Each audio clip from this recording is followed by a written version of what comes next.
States. Folks, it's been more than a year since the president released his long-form birth certificate. We pulled it up for you right here in case you didn't remember.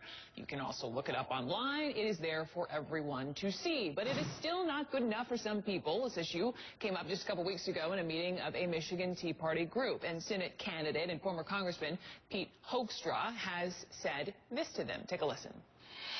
I'd like to establish a three-person office in Washington, D.C., so that at any future election, all right, that someone would have to walk into that office and prove that they meet the minimum qualifications to be president of the United States.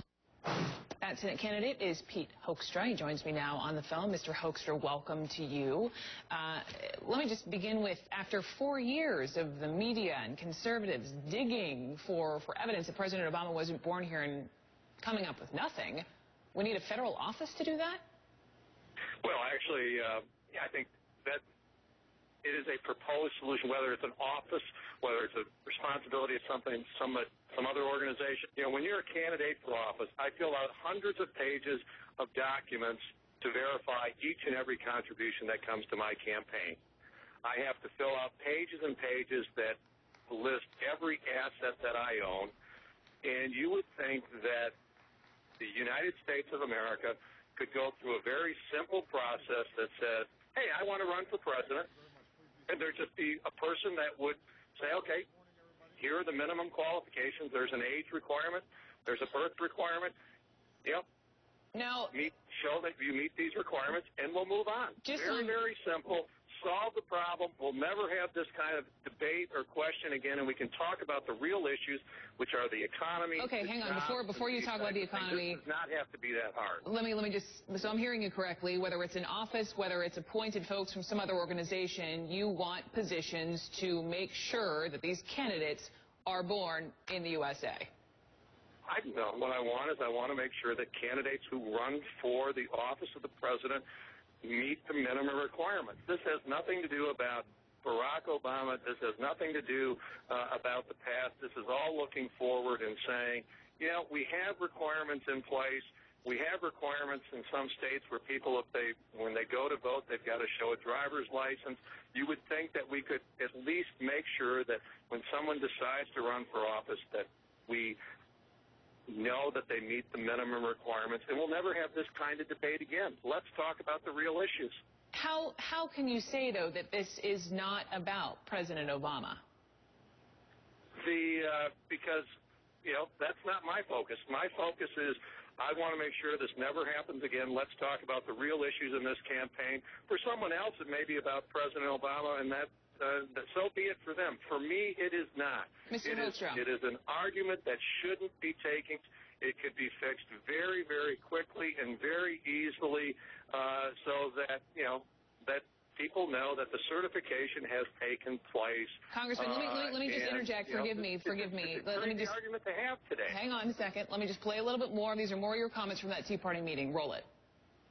I think with this president, the book is closed. All right, it's kind of like, I hate to say it, but I think the debate's over. We lost that debate, and we lost that debate in 2008 when our presidential nominee said, I ain't talking about it.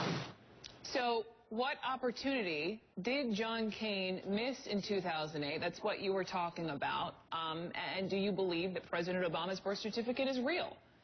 Now, what I said is very clear. In 2008, our presidential nominee, the head of our political party, John McCain, decided that this was an issue that he was not going to pursue and moved on and talked about the things that he believed were most important about the campaign. I don't know if there was an opportunity that was missed or not, and it doesn't matter at this point. Barack Obama is the President of the United States. He has demonstrated, and no one has taken a look at this stuff and discredited it. I'm not talking about Barack Obama. I'm just saying, you know, in the United States of America, this is a debate we should not be having. You're Republican. Why add another layer of bureaucracy to our government? Shouldn't you be opposed to that? No, because I think that what we're seeing here is I'm all about solutions. We've seen this debate go on, you know, and like I said, I fill out reams and reams of paperwork. You would think that Americans, after having gone through this process, would say, you know what, doing a simple certification is not a difficult thing to do. It is not a big bureaucracy. But if you talk about solutions, it would take about 5 or 10 minutes for anybody to prove that if you talk about solutions, does that infer there was a problem? What was the problem to then have this sort of office? Well, what happened is that you're still having this debate, this ongoing debate with some people moving this forward. I'm not participating in that debate. I think that this issue has been settled. And, I just want to make sure that in future elections, and this is not a top priority for me, okay? It's kind of like, this can take care of itself. This can move forward, and this can be done very easily. We do it, you certify. We have a background check if you want to buy a gun. If you want to vote, you have to show an ID. If you want to run for president, you ought to at least be able to demonstrate that you meet the minimum criteria for being the president of the United States.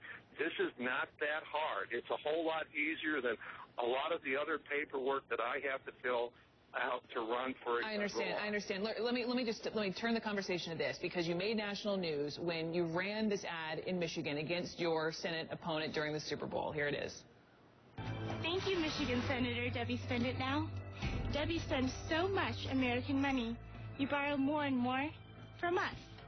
Your economy get very weak. Ours get very good. We take your jobs. Thank you, Debbie Spend It Now. Congressman Hoekstra, critics, they called you a racist for that ad. Do you realize that critics might use this office, this proposal for this office, as further proof? No, I don't know. I don't know why they would call that and take it in that direction. Absolutely not. There's, excuse me, you're just taking this into an area where absolutely no connection at all. When someone runs for office, they certify, asking them to be certified that they meet the requirements for president. What is, I'm not even going to use the term. It's an outrageous term, and it's an outrageous question that you would even ask anything like that. It is a term, sir. It is just a term that some of your critics threw out, and we're looking ahead because you have already been criticized for this exact office. That people actually meet the minimum requirements for being president of the United States of America? I am simply asking the question, sir, and I appreciate it. Michigan Senate candidate